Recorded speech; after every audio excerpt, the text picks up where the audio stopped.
মাননীয় মুখ্যমন্ত্রী মহোদয়। নমস্কার উপস্থিত সবাইকে।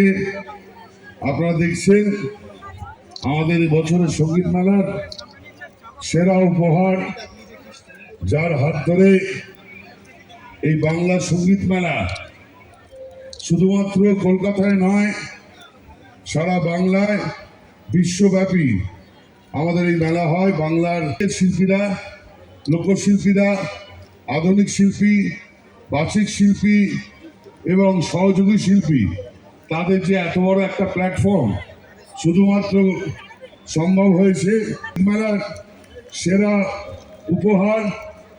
আমরা আপনাদের এবং আমাদের সবার তরফ থেকে ওনাকে প্রণাম জানাই এবং অভিনন্দন জানাই এবং আশীর্বাদ চাই, যাতে আপনাদের সহযোগিতায়, দিদির উদ্যোগে, দিদির অনুপ্রেরণায়, যাতে বাংলার শিল্পীরা